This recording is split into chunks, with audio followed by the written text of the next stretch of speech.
Ngayong araw guys, magluluto tayo ng malunggay. Ito, simpleng ulam lang to dun sa mga nagtitipid. Ito namang malunggay, kung meron kang tanim sa bakuran, okay na, kumuha ka na lang. Pero kung wala, bumili ka ng halagang 10 o 20 pesos, okay na yan. Para to sa 4 hanggang 5 tao na kakain. Ngayon, pwede mo nang yan lang at saka itong luya, nor cubes at saka bawang. Tsaka isang bingo. Mura lang naman yung bingo kung wala sardinas. Kaya lang ito, nilagyan ko siya ng ito, yung nilalagay sa macaroni salad. Tira pa yan, pero ihalo ko siya dito. Sama nito, corn beef at saka itong manok para malasa. Ito naman yung samang inasal na chicken oil, ilalagay ko to pampalasa ng sabaw. Pero ulitin ko guys, kung nagtitipid ka, pwede mong gamitin malunggay lang, bawang, sibuyas, nor cubes, pwede nyong hatiin yan para magamit mo pa sa susunod na pagluluto, bukas o kaya mamayang gabi. Hatiin nyo lang yung nor cubes, alalayan nyo na lang ng ibang panimpla. Itong bingo, kasi malasa ang sabaw nito. Pwede rin kung mag-almusal kayo, 2 itlog, 1 bingo, para rin yun sa 3 hanggang 4 na tao, pwedeng 5. Dahil malasa naman siya. Okay guys, ulitin ko ha, pagka may malunggay ka sa bakuran nyo, kumuha ka na lang o bumili ka ng halagang 10 piso o 20 pesos. Ang sahog niya is bawang, luya. Kung walang nor cubes, okay lang. Pero kung may nor cubes, mas maganda, hatiin lang. Bingo, pag walang bingo, sardinas na. Puti man, pwede yung puti, pwede yung pula. O yung green. Bahala na kayo. Okay guys, lutuin na natin to. Huwag na natin patagalin pa. Ang nadagdag lang dito guys, itong pang macaroni at saka itong manok. Okay guys. Okay guys, umpisa na nating igisa. Ito siya. Lagyan na natin siya ng mantika.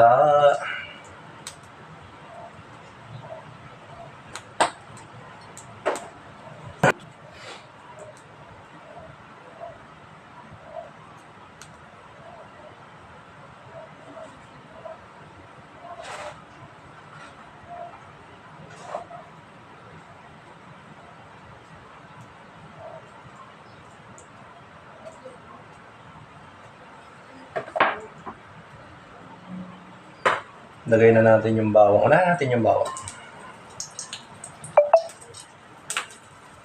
Tapos, sunod natin luya. Sili na 1 peraso. Tep! Nandito yung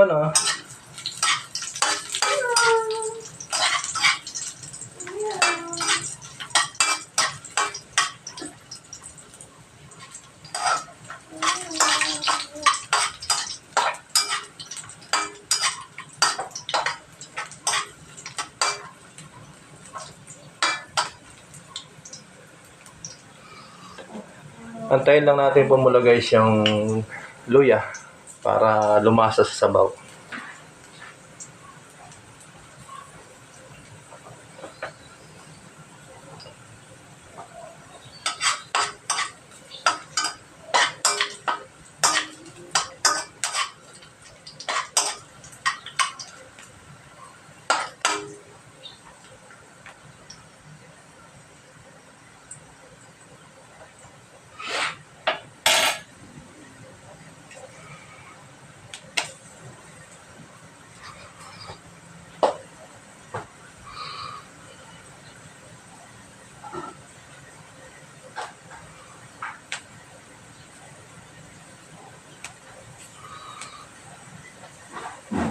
Tapos, lagay na natin ito.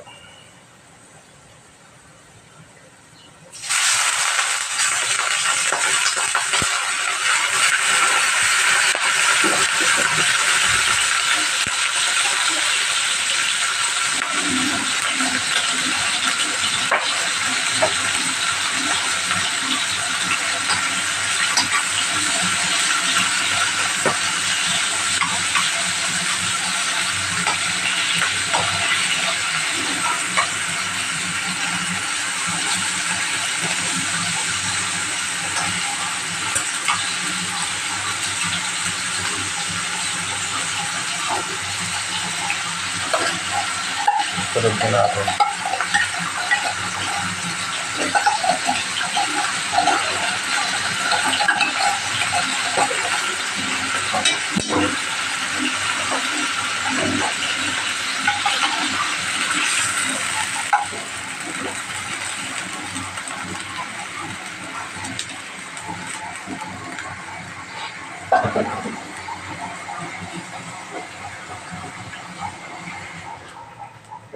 Bali, may isang tasa na siya. Dagdagan na lang natin sa ito. Pandito yung ulam na lulutuin, ha? Sinalangan ko lang ng malunggay.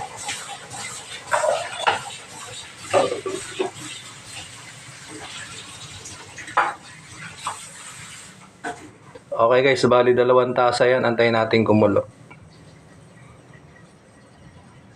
Para ilagay naman yung malunggay at saka yung... Pwede na nga pala ilagay ito.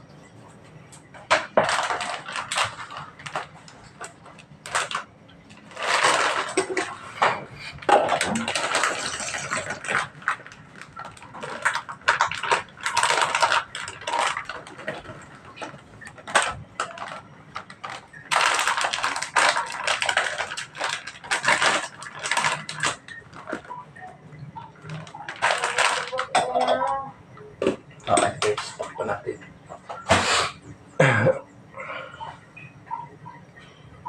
Pati ito, lagay na natin ito. Pwede na to. Nor cubes, pwede mo na ilagay yan.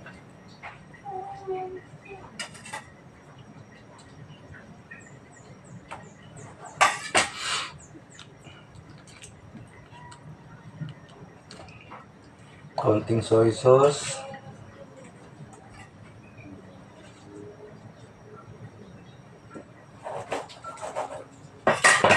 Ito na yung chicken oil.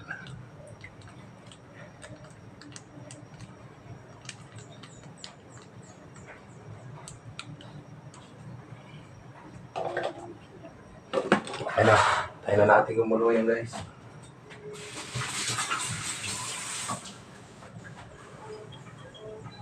Lagyan na natin siya ng magic sarap.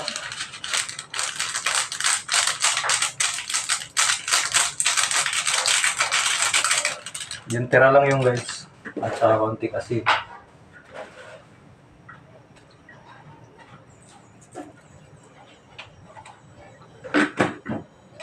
Okay na yan guys.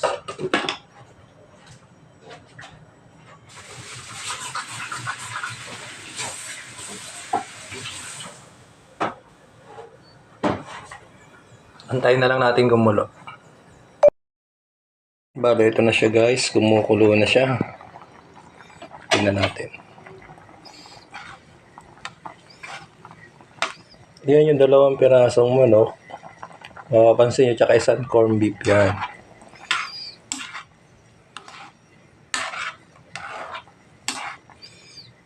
Yan. Kulo na siya. Lalagay naman natin tong malunggay para maganda rin yung malunggay na lutong-luto. Yung iba kasi gusto nila half cook lang, pero sa akin parang mas maganda yung lutong-luto para yung sustansya ng malunggay is sa sabaw. Yan.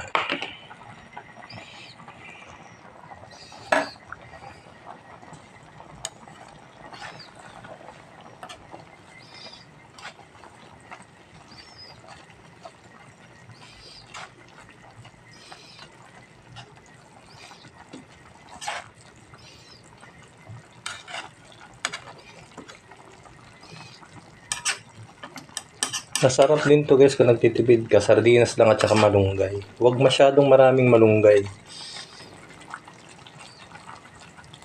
Yung importante na lumasa ang malunggay sa sabaw. Dahil yung ibang bata ayaw nakakakita ng gulay. Nahahawi mo siya para yung isasabaw mo sa kanya kung ayaw niya ng gulay is walang malunggay, kaya wag masyadong marami. Yung iba talaga hindi niluluto yung malunggay gaano. Parang hapok lang. Pero ako gusto ko lutong-luto yung malunggay. Kahit yung kinunot na isda, na ginatang isda na may malunggay na tuyo yung sabaw niya.